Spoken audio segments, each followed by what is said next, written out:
What's up, everybody? Welcome to Fanatically Speaking. I'm Kent. I'm Logoff. I'm the Logoff legend. And we're here to say everything that every fan is thinking, but louder and probably a little crazier. Get ready. This is Fanatically Speaking with Kent and Logoff. You know what's funny? Like, I'm not a social media hater. I'm a social media hater. You know what I mean? Yeah. I don't want people to think that I get on the internet and start hating people on social media. That's not what I do.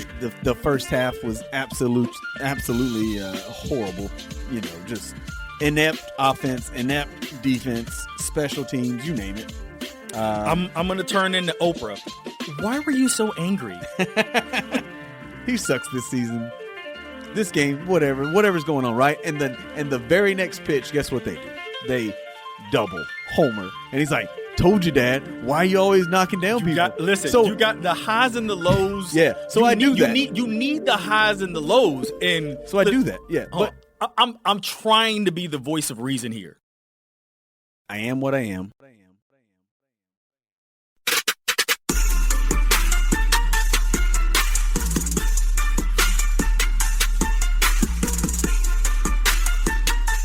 What's up, everybody? Welcome to Fanatically Speaking. I'm Kent, co-host, promoter. I am Logoff, the Logoff legend, the hater of social media. I am the co-host and producer of the show. Once again, we are just a couple of fans making a podcast for fans, by fans, mainly about sports.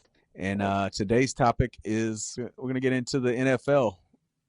Yeah, again, but a lot of topics.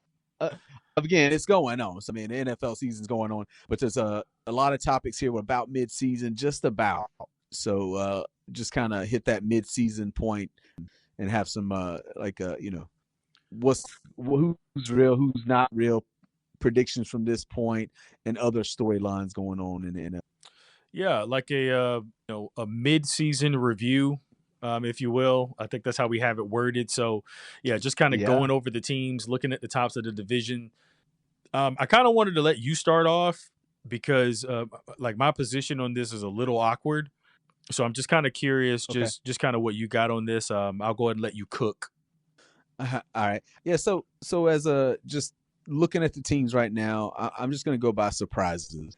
Obviously, the Indianapolis Colts is a big one.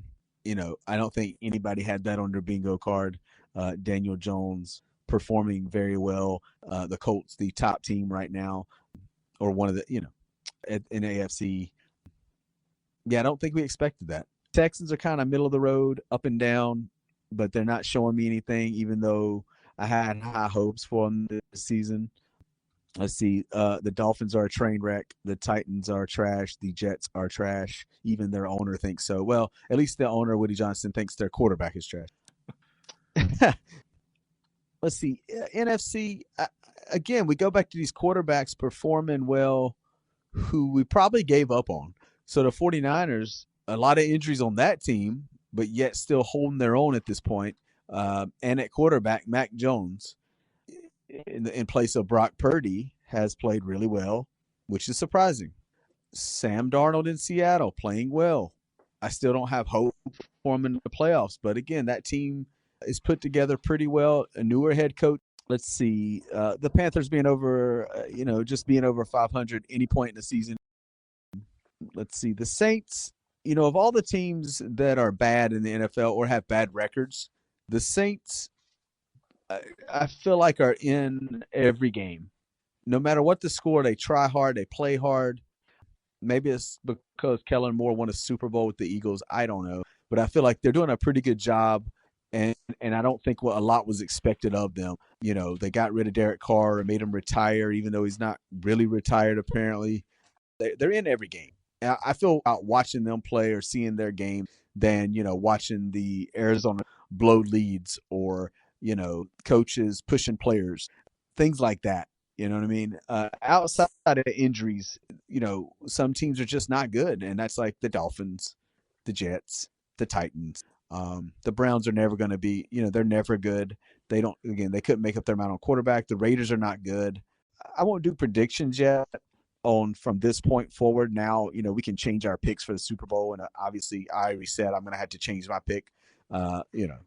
I was trying to go with the Texans, and that's going to change and we can change it because we are going to change it based on where we're at right now in the season and from this point. But just as a review, I think, like I said, I just want to point out, I think quarterbacks we gave up on are playing well, and quarterbacks who are getting paid big money, some of them are not. That's fair. To you, Logoff. Yeah, that's I think all of that's fair. So just off the top of your head, you kind of went through, both conferences. How many teams do you trust? Ooh, how many teams are trust? How many? Hold on. And here's the thing. But I want to. But I'm holding your feet to the fire on this. I want a definite yes or no. The teams that I got you. No caveats. So the teams that you name, I trust them to advance in the playoffs. Go. You mean name teams? I need teams. Yeah, give me the names of teams that you trust moving forward for the rest of the season into the playoffs. Okay. Okay. So I just want to put this out there. In a previous episode, when we talked about the NFL, I think I had less teams, I believe, in the NFC that I believed in. I think I believe in more now. And then the AFC, I probably believe in less teams. It's like a flip-flop. So let's go. Okay. A team I believe in, again, I think this hasn't changed, the Kansas City Chiefs. Okay, who else? The other team I believe in are the Buffalo Bills. Who else? I just mentioned them. I am now a believer in the Indianapolis Colts. Okay. Call me crazy. Not calling you anything. Those are the only. And so that's in the AFC. I'm not finished though. Okay. Okay. That I believe can actually. Are we saying like believe we can? You are wording this up. My question was specific and direct. My question was, give me the teams that you trust. Okay. Hold on, give me the teams that you trust going forward, the remaining of the season and into the playoffs. Okay, I'm gonna take that as these are teams that can go to the Super Bowl. So those are my three in the AFC. Okay, Colts, Chiefs, Buffalo Bills. Okay, who do you have in the NFC? The good old Philadelphia Eagles. Okay. As mad as I get, as frustrated as I get, I do not give up, and I don't stop believing. Say the Buccaneers. Losing Mike Evans is going to affect them unless they make a deal. Tragic injury, man. I feel so bad for that dude. Yeah. I believe in the Eagles. I believe in the Detroit Lions. I believe in the Los Angeles Rams. Okay. Is that where it stops for you? And I thought I had more. And I know the Packers are up there, but I just don't believe in them. Okay, cool. No, so it's all right. So I'm gonna do a quick. Hold on, I'm gonna do a quick recap. Yeah. So you got the Rams. So that's 3 in each. So you got the Rams, the Eagles, the Lions, and the Lions in the NFC. In the AFC, you got the Chiefs, you got the Bills, the Indianapolis Colts, and the Colts. Okay, so that's 6 teams. All right. I'll go. I don't trust none of these muckers. Not any of these teams. All of these teams have had games where they have just showed us their ass, where they made dumb mistakes. They've had bonehead turnovers, coaching gaffes, calling timeout, not calling timeout, special teams issue. Like just all of the teams across the league. I don't trust anybody as far as I can throw them. And so it's easy to kind of crap on the bad team, but it's so many, and I'll have to look to see historically what this looks like. There's so many teams right now that are above 500 that it might be a record, because there's a lot of teams that have winning records right now. Like, so we've got Eagles, Packers, Lions, Bears, Bucks, Panthers, which you mentioned, 49ers, Seahawks, and the Rams, all in the same with an identical record. Yeah, 9 teams in the NFC above 500. Above 500 right now. 8 teams in the AFC. That's insane. And that is, if I'm not mistaken, I can go through all of them. I could find the atrocious losses where they've lost games where it's like, what the hell are you doing? I thought you guys, like the Bills, I thought you guys were ballers. Like, how the hell do you lose to the Falcons? What are you doing? How do you lose to the Patriots? Huh? What? So, you know, and I'm gonna key in on the Bills because Okay. I made the proclamation early 2 weeks in that Josh Allen was the best quarterback in the You did. league. And I You don't did. I'm not backing away from that take. Okay. You can't put up 20 points on the Patriots within your own division. You can't put up only a sad 14 points at the Yeah. Falcons. Everybody wins in Georgia. You can't go in there and Yeah. get a win, Josh Allen. So they're just one example. Obviously, the Chiefs have had their woes. They lost a lot of games, or lost their games early in the season. They've seemed to have found their momentum. I still don't trust them either. Okay. Yeah. I know they had some key players come back. Kelsey didn't Yes. blow any games for them, but No. just looking at it, it's an absolute coin flip amongst all this. I thought the Commanders were good, lost to the Cowboys. I thought the Cowboys were terrible. They win one big game, and now everybody wants to give Dak Prescott an MVP. So, always. and so I'm just like, everything is so unpredictable. You talked about the Packers. I mean, they got a tie on their record. Yeah, to the Cowboys. To the Cowboys. Like, I could do this all, which is going to come back to hurt them as the season rounds out. Like that tie is going to hurt. But here, I'll give you. I'm sorry. I'm going to just give you two teams who. I'll give you a few teams actually where their losses aren't that bad. One of them are the Colts. They have one loss at the moment, and they lost by a touchdown to the Los Angeles Rams in LA. Okay. The Rams have two losses. One is to Philadelphia, where they blew a 27-6 lead, and the Eagles won off of blocked field goals. And then they lost to the 49ers because they decided to go for it on fourth down instead of kicking a field goal. You could look at that many ways, but that was one of those Thursday night games, division games, where the Rams lose to Mac Jones. And I believe they were like a 8.5, 9.5 favorite in that game. So maybe you look at that as a bad loss. Packers, you mentioned their loss was to they had a loss to the Browns and a tie to the Cowboys. That's why I say I don't believe in the Packers. And they barely beat the Cardinals with Jacoby Brissett as the quarterback. He's doing backup quarterback commercials. Great commercials, by the way. Yeah, and it takes a lot. I mean, they probably pay, but, seeing like Jacoby Brissett and Mitchell Trubisky, who are still in the league, and they're just like, you know what? I'm a backup quarterback, and I'm going to get paid for it on the field and off the field. No, and listen, there's a market there for them. It's kind of a sweet spot. Yes. And because this is a conversation for another day, but I think it's a huge detriment that the best quarterbacks in the league, to me, don't really have that much of an appeal. Like, other than being famous, like Mahomes, I don't want to buy anything Mahomes is endorsing. Right. Josh Allen, I mean, his personality is just kind of stale. I mean, I haven't seen Lamar Jackson in a commercial yet. So I haven't either. So it's but these backup guys got charisma, Them Cowboys got commercials, though, I tell you. Of course they do. America's team. But so I'm gonna key in, and like I said, I don't want to beat a dead horse about saying I'm not trusting anybody. I'm just gonna. It makes sense though. I'm gonna spin the wheel, and I'm gonna have it land on a team, and then I'm just gonna dissect this particular team. Lands on the Colts. Yeah. Okay. So you're saying, oh, okay, yeah, the Colts, they only got one loss. They got one good team. Hold on. Okay, to a good team that only scored 27. They lost 27-20. Yeah. Daniel Jones turned back into a pumpkin in that game.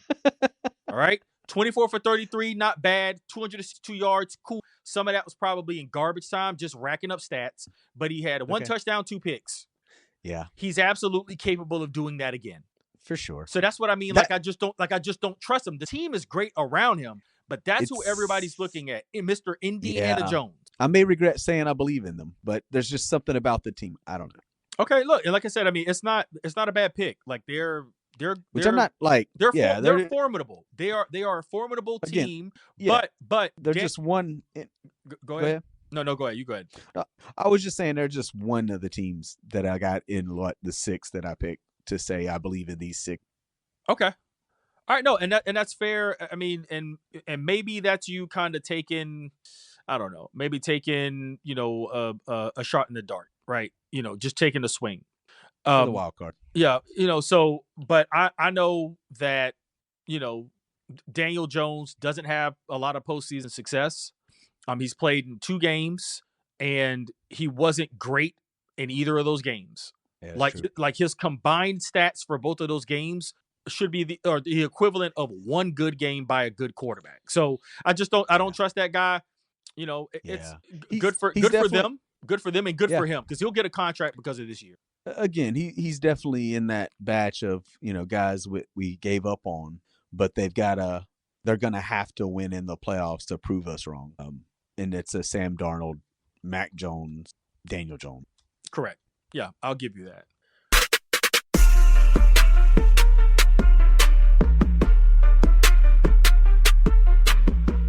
So to shift to the next topic on the NFL at the moment, I think we had planned to talk about this before, but we said we were going to wait. So now is a pretty good time, and that's coaches on the hot seat. So we're going to talk about some injured egos here, maybe, and we talked about the teams at the bottom, and we talked about the blame game. We've seen one head coach already be fired this year, and that's the Titans with Brian Callahan. Yes. So I'm gonna throw a wrench in this really quick, because I just want to ask what your position on this is. Okay. A simple yes or no will do. Do you believe in firing a head coach mid? I think sometimes, yeah. I mean, I think you can just tell, especially if you're halfway through the season, and you got to go off the previous season or seasons, and you got to see something in the team, especially the way the team is built. Now, I don't agree so much with, when the Panthers fired Frank Reich, 10, 11 games in the season, his first year. I think you got to give the guy a season, right? And then based off of that, maybe. But it just there's a lot of things. There's a lot of things that go into it, and I've seen a lot of stuff and read a lot of stuff about this, the way teams operate. It's about when you have a coach in place, kind of like the Titans. They had Callahan already. They draft Cam Ward, then it doesn't work, right? And it's like he had already had a season with like Will Levis, so now it's like, okay, well, you're still our guy, and we got the top pick, and you know what I mean. But now Cam Ward, you fire Callahan, and now Cam Ward's got to start over with somebody else eventually. You know what I mean? So it's Bryce Young, the Panthers, they fired Frank Reich. Now Bryce Young stuck with an interim, and then he gets Canales. So it adds to it. You know what I mean? Does that make sense? No, it makes sense. It depends on the situation. You know what I mean? Like, and I'll give you the example I think we all agree on. If you're watching the Miami Dolphins play football and you're watching the team that they have and the success that they've had maybe a few years ago, and this kind of gone downhill into that, they're getting blown out by the Cleveland Browns and rookie Dylan Gabriel. So Mike McDaniel is the one that would answer that question, that I say, yes, sometimes I think coaches got to go in the middle of the season. Okay. Just go ahead and get it over with. So I can't argue that. But I'm going to try. Okay. And so the company that I work for, the CEO literally has an acronym that he's quite often, and I love it. The acronym is OYS, and he says it to everybody on the floor when we're having meetings. It stands for own your shit. Yeah. Own your shit. I think that when a head coach sinks the way someone, we can talk about Mike McDaniels. We can use him as the example here. Mm-hmm. Let him ride this out. This was of his doing.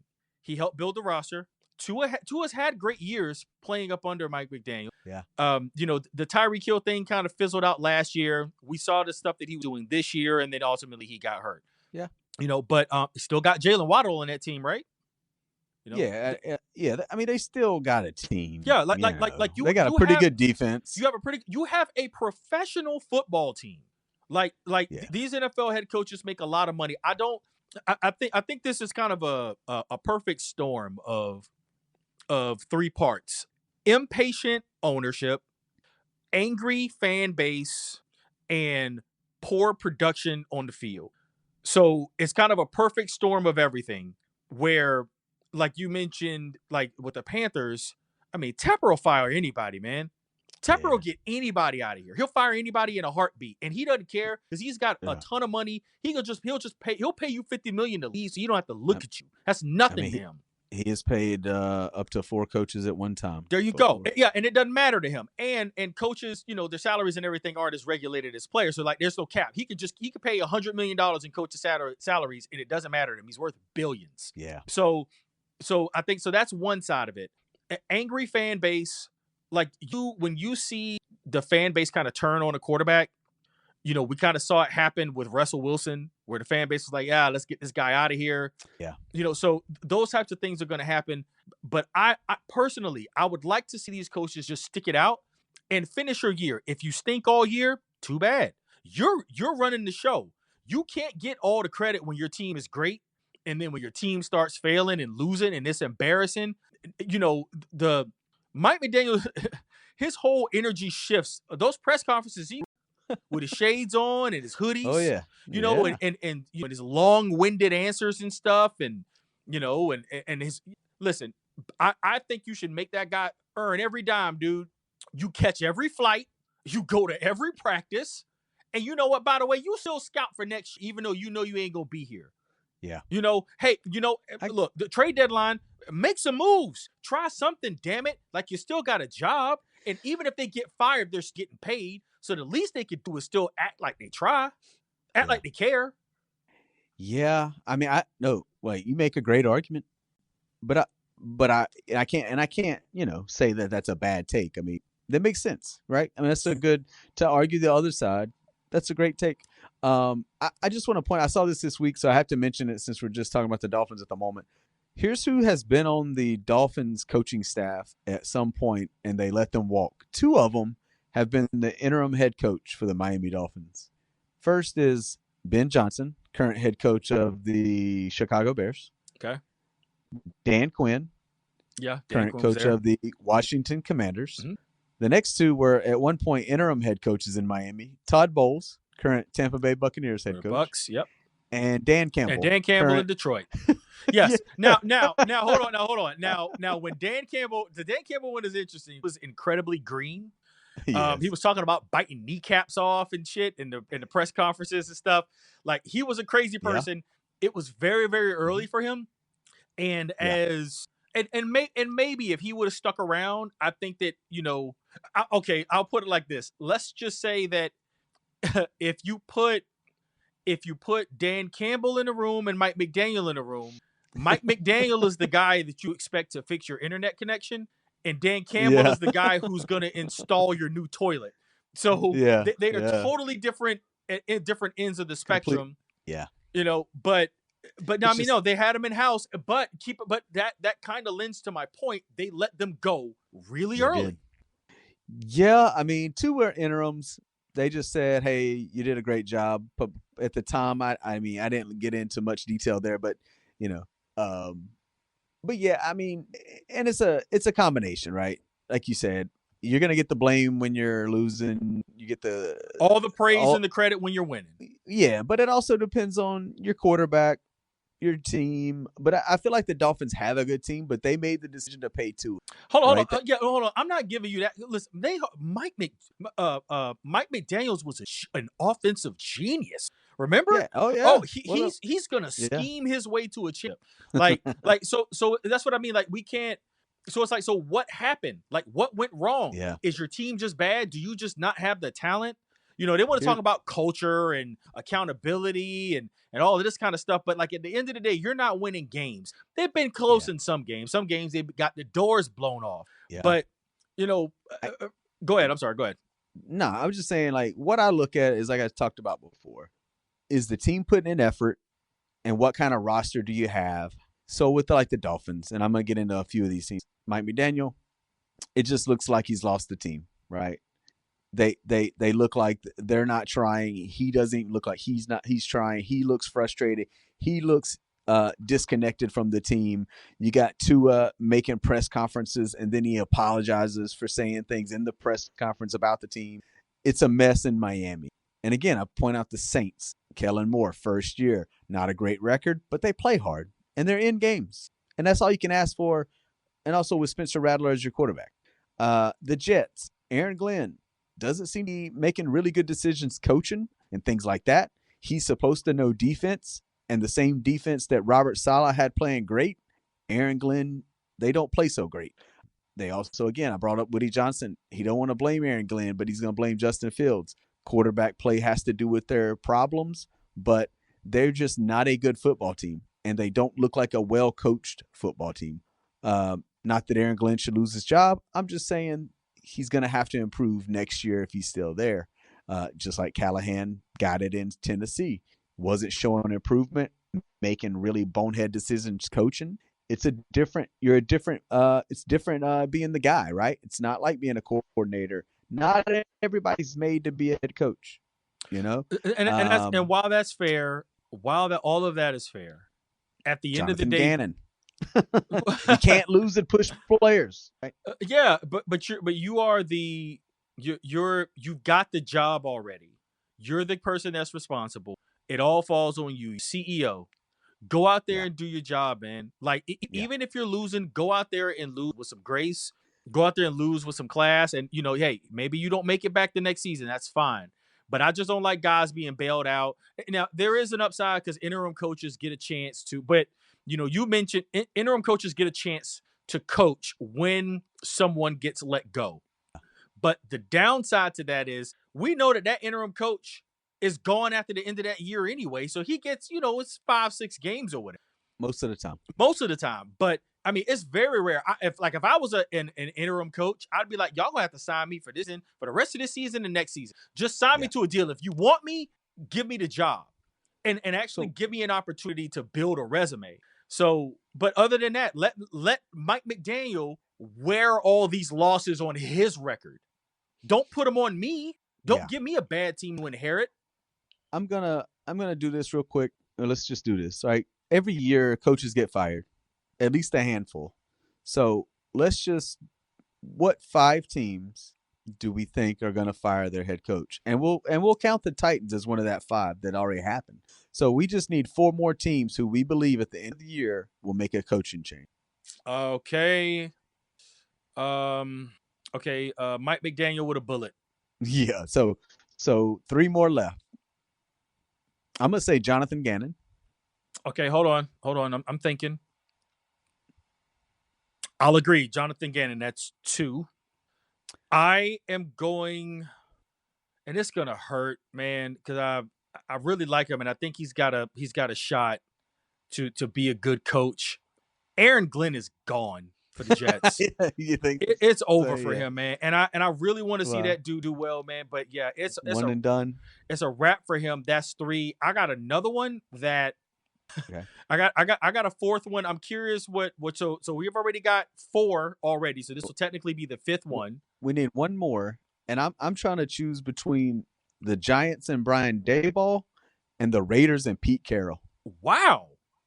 Okay, mine is another one, but go ahead. I'll hear yours. Yeah, I think they say Daboll's safe, but they've made the switch to Dart. They have Scatterbo. They had a little energy. As of this podcast, they're coming off blowing not just blowing a lead, but giving up 32 points in the 4th quarter or 33 points, to the Denver Broncos to blow a lead. He can't keep losing like that.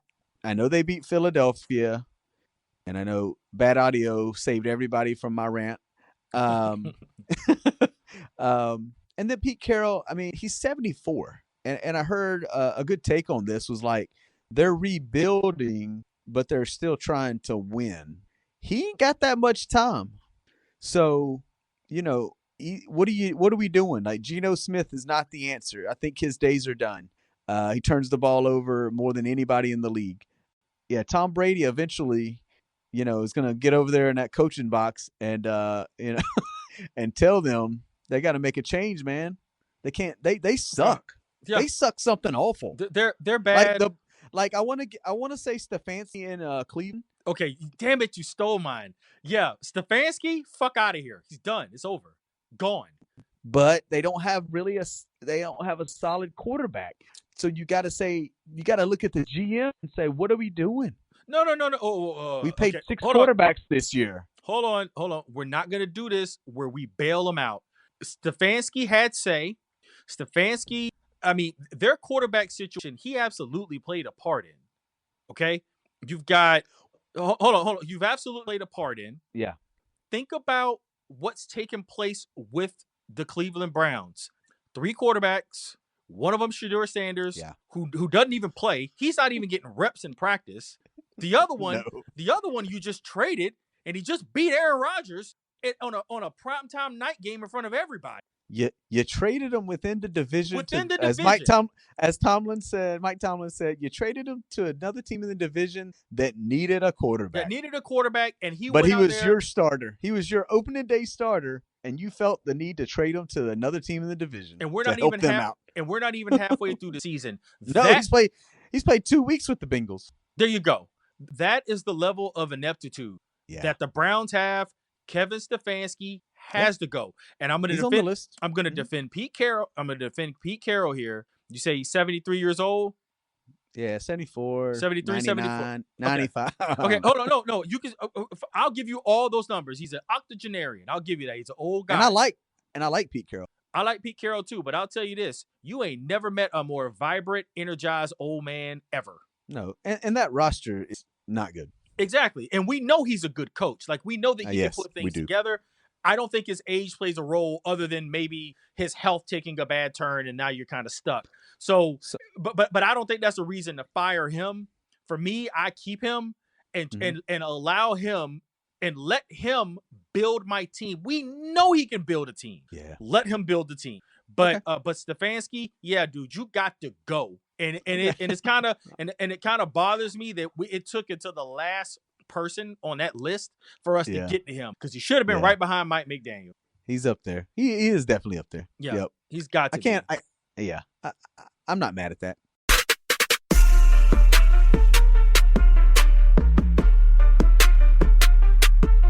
Let's just go to the next. We're gonna go to another segment. I think that's good on the midseason review. Just want to get into a few things that are going on in the league as topics. Just hit these real quick. Taunting. I just have a couple of. Let me just say this. I got issues with a couple of penalties. I got issues with certain things going on within the game, and then the NFL. They every once in a while it feels like they're being run by Adam Silver. Or someone of that nature. But a couple penalties that have been getting under my skin is the taunting penalty. Guys, grown men getting paid millions of dollars. They can't, express that they just tackled you. I think it's gotten a little better since we originally talked about this. I don't know that made it to an episode, but I know we mentioned it and discussed it, but I think it's gotten better, but it's still it bothers me that you can't tackle somebody in flex without them throwing a flag. A 15-yard penalty, by the way, for grown men playing football. And then the other one was, the roughing the passer. It's a hit or miss, right? If Dak Prescott gets up and cries and touches his face, they throw the flag.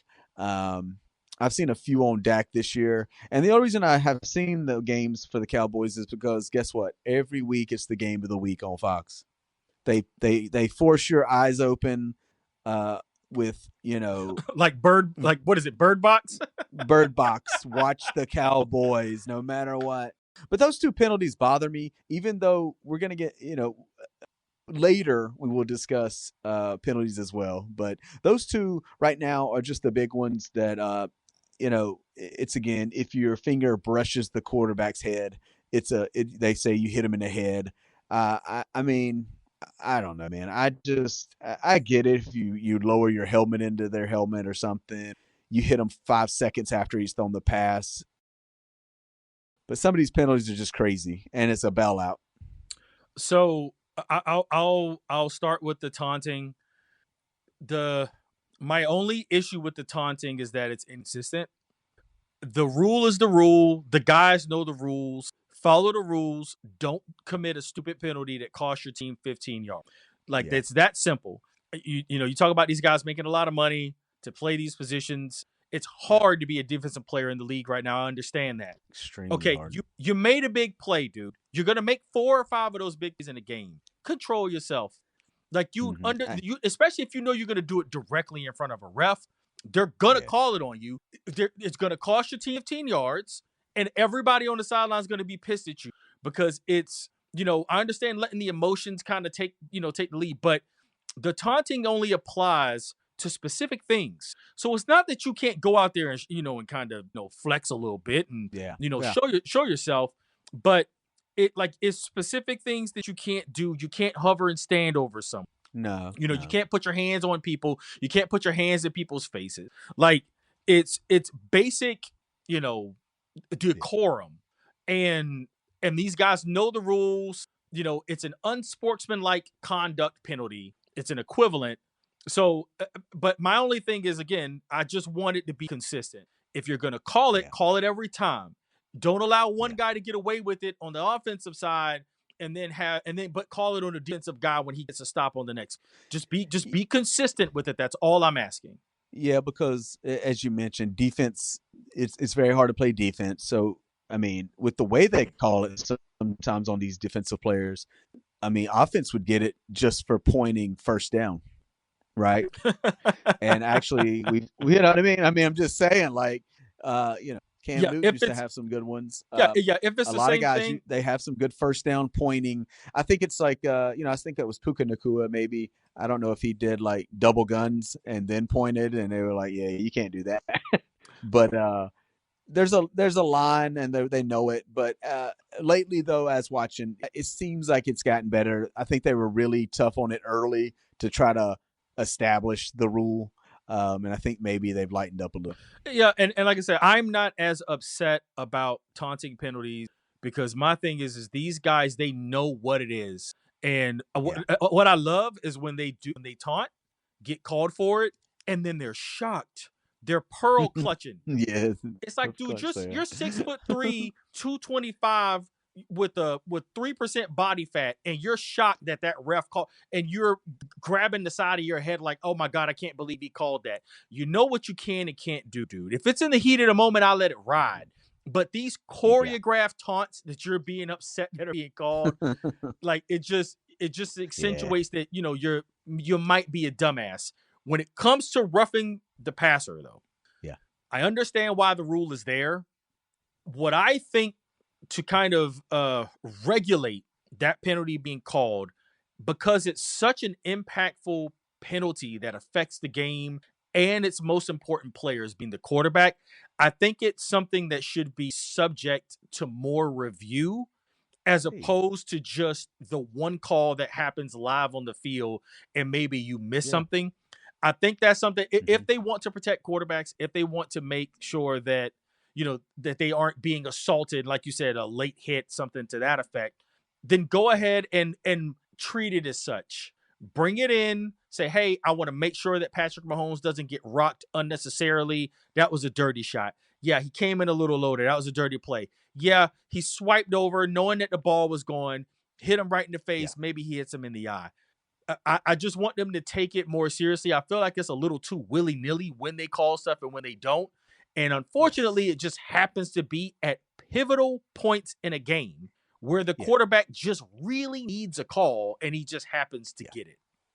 Yeah, and again, recently, having to be forced to watch the Cowboys, I just see Dak. And this is not me being a Cowboy hater here. I mean, honest to God, it's any quarterback. Tom Brady used to, any big time quarterback does it once they get hit status. I'm sorry, hold on. You said you're not being a Cowboy hater. Sure sounds like it, but go ahead. I mean, I say that because I was about to say, once you reach a status, I didn't realize Dak had reached Brady status, that he can just cry to the referee and they throw the flag. But that's where it's gotten for him. But yeah, that's interesting. So my universal challenge flag would work on roughing the passer. Interesting. Yeah, no, it would. Yeah, it would. Yes.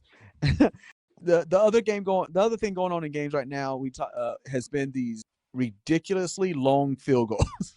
Okay. And the word is that the balls are tighter, they're juiced, and a 60-yard field goal now is just nothing. Okay, so wait. So now I don't know how I feel about it. Now I've maybe kicked a football 7 times in my life. When you say juiced, you simply mean that the balls are overinflated to the max.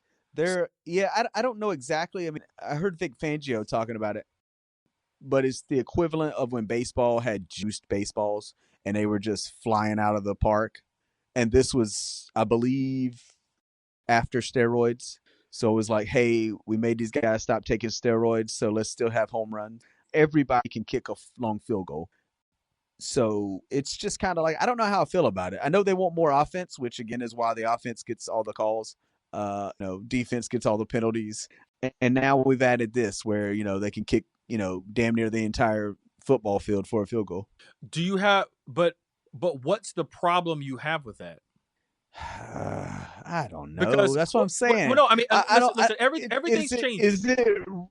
Is it real or not real? Like again, home runs in baseball is more exciting than, I guess, a 60-yard field goal. But we're gonna, I don't know. We're just making kickers look like they're amazing. Nothing against kickers. Where does it stop? Where does it end? Like, but wait, I don't know, man. But here's the thing. Because it used to be like, again. I know. Again, this is offense driven. So the defense makes a stop, and you're like, great. There's no way they're going to kick this 59-yard field goal here. No, yeah, they are. You gotta have a 3 and out on the 30-yard line to hold them from a field goal. Now you sound like a old ass man who hold on. Let me land the plane here. Let me land the plane. Yeah. You sound like an old ass wishing for the days of Bird and Magic and tiny basketball shorts and 2-point set shots. Like, because this is the 3-point NBA conversation all over again. You can't be mad at more points. You could say, oh, this is making these mediocre kickers look like they're great. Maybe they are that good. Because when you look at okay, I think the thing with like the 60-yard field goals was the chances of people making those field goals was so unlikely that teams wouldn't attempt them. So I'm going to take that same parallel and apply it to the NBA with the 3-point shot. The reason why teams didn't take a lot of threes was because it was like, hey, we'd rather get an efficient 2. Maybe he gets fouled, go to the line, get a free throw, right? But when you look at how many players started, wait, I can actually take 5 threes a game. Some days I'm going to hit 4 or 5. Some days I might hit 1 or 5. But my average, I'm going to shoot 3 out of 5. And that's a Hall of Fame type 3-point percent. Okay. Yeah. So I think what's happening now is that guys have proven that they can go out and kick, because that's the other thing. When Steph Curry came into the league and he tried to do his Davidson impersonation, it took a couple of years for him to start gunning threes. And then Steve Kerr was like, you know what, man, just do what it is you want to do. We knew that he was a great 3-point shooter with Mark Jackson. But Steve Kerr was like, no, dude, get across half court, take your shot, chuck it up. And now this is where with kickers, you know that they have the ability. When Steph Curry takes a 35-footer, no one goes, oh my God, Steph, that was a bad shot. Because we know he is capable of making that shot. So when it comes to kickers, and you know that they have the ability to a better than average percentage to kick that field goal and make it, you make it, and then you kick the ball off and then give the team worse field position. You got to take those 3 points. So I don't know whether it's the balls. I don't know whether it's the kickers, but it's not something that I'm going to frown upon, just because it's different. Yeah. Yeah. I mean, yeah. Like I said, I can't pinpoint it, but it doesn't feel right. Hold on. You don't like the kickers kicking. It doesn't feel right to you. It doesn't. Okay. I don't like it. I think in the next, if this trend continues, because it's a trend right now. We're talking about this, 6-7 games into the season. Yeah. So it's a trend right now. It's a fad. We don't know what it's going to be like for the next. Let's see how you feel in a couple of years. We'll see, man. Yeah.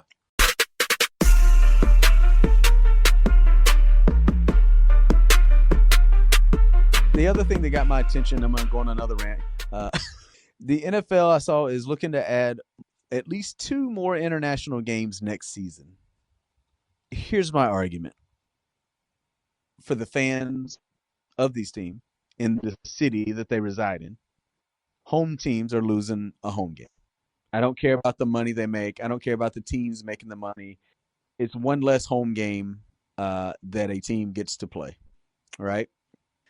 Some of them's away games for other teams. And again, I do hope we get to an 18 game season so we can have 9-9. But these international games, I get it. They want to go overseas. They want to, spread the love, all of these things. But the scheduling of it is a disruption. And I'll give you an example I just noticed. One team that loves to do this, and they do multiples every year, are the Jacksonville Jaguars. The London Jags. The Jaguars, before going overseas, they were 4-1. They were coming off a Monday night win against the Kansas City Chiefs. They were riding high. They go overseas. They lose all their momentum. They've lost both games over there.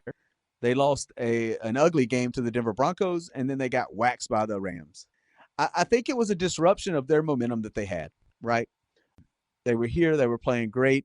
Just had a home game, beat the Chiefs, like I said, and then they have to go over there, and they just lost their momentum. I think it's a disruption. And again, I think it takes away from the fans in the city of those teams. I get it. It's a money game. It's a business. And NFL wants to do these things. I hope they never put a team over there. I think they should put like a league over there or something. But, putting a team over there eventually, I mean, think about that scheduling. And I don't know, man. If you had to play for that team, now you got to go to Europe. Hell, yeah, we got to play in that division. Not the end of the world, but yeah, no, I get it. We can travel now. But again, the way they have to schedule around these things, I'm just not a big fan of it. I think we have way too many now. It's starting not to be that specialty. It's different like when, they start in Brazil or Mexico City. That first game of the season, like when you have that Thursday night game or something, I guess is better than in the middle of the season. Just because, Thursday night, and then you get to really then get a good break before your first Sunday game. But yeah, I'm not a fan, and I'm not happy to hear that they're going to add more games. So. Okay. Call me old man, call me whatever, a curmudgeon. I'm gonna call you an old ass man. And while I the only thing that I agreed with what you said there was how it affects the fans. Mm-hmm. I could not care less how it affects teams and how they play. Oh, wow. They know their schedule ahead of time. There's things that you're not going to be able to control. Hell, I mean, I can't control my own work schedule. Like traveling halfway across the world, I get it. It stinks, but the team, trust me, the teams that are traveling over there are doing the accommodations are going to be as comfortable as possible. So that way they put the best product on the field because they don't want their players to get hurt. That part doesn't bother me, but I'm going to tweak this just slight bit because you're putting the onus on overseas games. I'm going to shift this to the fans' perspective that you alluded to with the overseas games and local fans not being able to go one less game to go see their team locally. But I'm going to flip this to these doubleheaders. I'm going to flip this to these multiple games that are being played like on Monday the same day. On a Monday night where... Like Monday night? Yes, where you have... a 10 o'clock game? Yeah, well, you have an opportunity to schedule. And here's the thing, and this may be the wackiest of ideas. But if you have an additional game that is going to have to be rammed late on the schedule on a Monday, just so that way the game is played, why not move it to a Sunday? And this ties into what you were saying about these international games. The international games start what, 9 o'clock? 9:30. 9:30. So they're over early or late morning, before early the 1 afternoon. o'clock game. Why not just start that other game then? Yeah. Why not just tie it all together? Have a morning game, late morning, early afternoon game going right into the 1 o'clock schedule. Like it's so easy and it's so simple. I think a lot of this has to do with like the ESPN Monday Night Football contractual obligations of the games. And they just got to kind of just get them on the schedule to get them played. But it makes it hard for fans to follow the games and to watch them. And it's almost as if having the doubleheader on Monday Night Football almost feels like they forgot about it. It's almost like, oh, damn. No. Oh, man, we have to play this game. Oh, yeah. Just throw it on at 10:30. Yeah, so they're scheduling it this way. And they've been doing this for years where they'll open the season or the first few weeks and they'll have multiple games like not exactly the same time, but it might be like a 7 o'clock and an 8:30. But again, this past Monday, it was what, an 8 and a 10 o'clock or something. Yeah. It's like a 7 and a 10. It was crazy. And I'm like, man, it's 10 o'clock. I mean, if it was the Eagles, I'd probably gonna stay up and I'll call in sick the next day. But, I'm not staying up watching the Seahawks and the Texans at 10 o'clock at night. No, but you might have watched. But you might have watched it. The kickoff was 7:30. Well, yeah, if there's one game. If it's but, one but game, I think they do.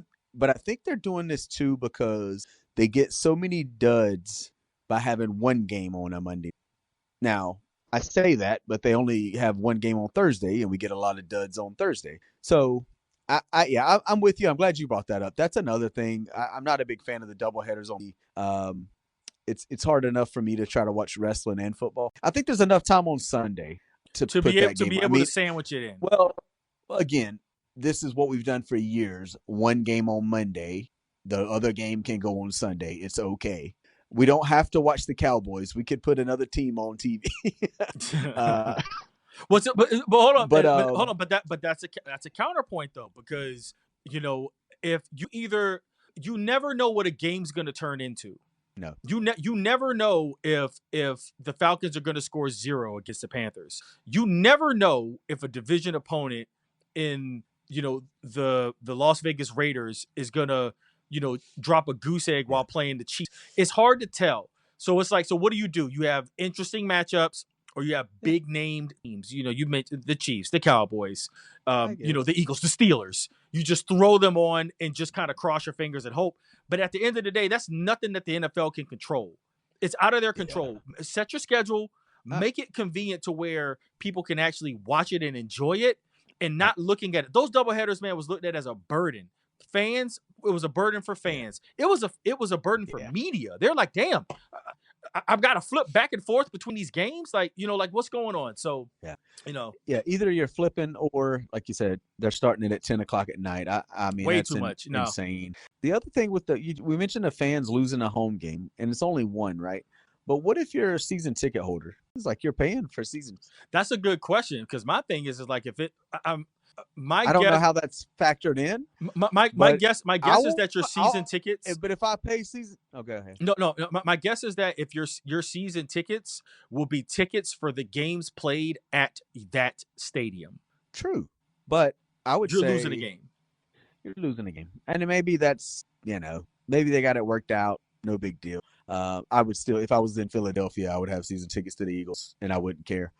Okay. So that's that on that. But you care if one of those games was in London. I mean, I would, and I'd probably start doing some math to try to figure out how much I paid and per game and things like that. Gotcha. But they're probably I think they're just charging, you're right, for the games that are actually being made. But I would have to take a look at.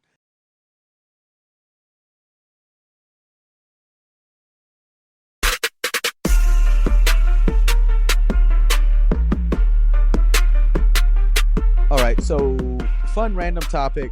What is the most irritating penalty in football?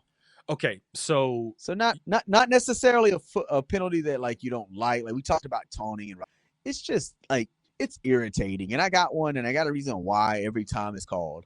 It just irritates me that it's still done. I'm curious if we have the same one. So we're gonna go with. Okay. So the question is, what is the most irritating penalty in football? Yes. To me, the most irritating penalty is holding. Oh wow! Specifically on the offensive line, and it's because it is simple. It's because you can call it on every play, but you don't.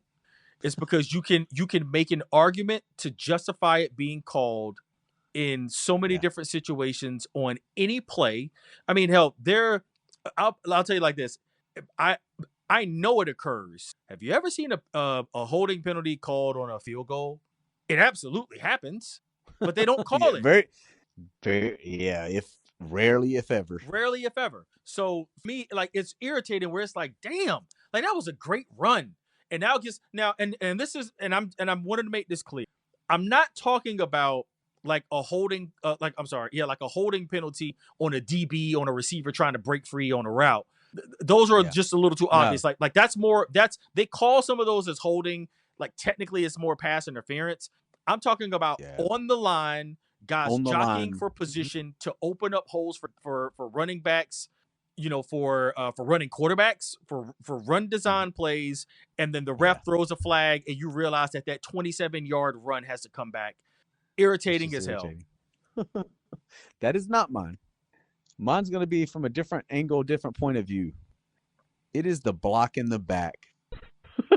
Wow. Because okay, I don't understand why it still happens that if you're running downfield and you're you're on off and you're trying to the defenders in front of you, how you still push somebody in the back when you clearly know you're behind them is just so irritating, because I'm like, it happens all the time. Like every game, it could be the first punt, first kickoff of the game, blocking the back. I'm like, man, like you don't know yet that you can't push somebody in the back. It just irritating to me. So. Well, no, and that kind of goes back to what we were talking about with the taunting. You gotta be aware, and the block in the back is so obvious. It's probably one of the more obvious penalties in the NFL because every single time whoever gets pushed in the back is defenseless. There's nothing they can do. They have. And honestly, and I think that's why it's more dangerous. And I'm glad that they actually call it. I like it as a penalty because you don't even give someone the opportunity to brace themselves. Like, just think about how many injuries it would be, because they say block in the back, but imagine if you hit somebody, you give them a little forearm, you give them a shoulder, as somebody's trying to get in position to make a play on a ball. Somebody's making a play on a pass. Someone's making a play on a run. And you hit them from the back. Like, that's a really good one, and it is irritating. Even though I think it's needed, I don't understand why guys do it. That's what I'm saying. Like, that's irritating as hell. I'm fine with the penalty. Yeah, I'm just like, I'm overwhelmed how many times it happens in a game. Gotcha. Yeah, and normally they give themselves away, right? The hands go up like, I didn't do it. We've seen it too many times with great players too. Yes, it happened. Like I said, it's every game multiple times. It's irritating, but all right.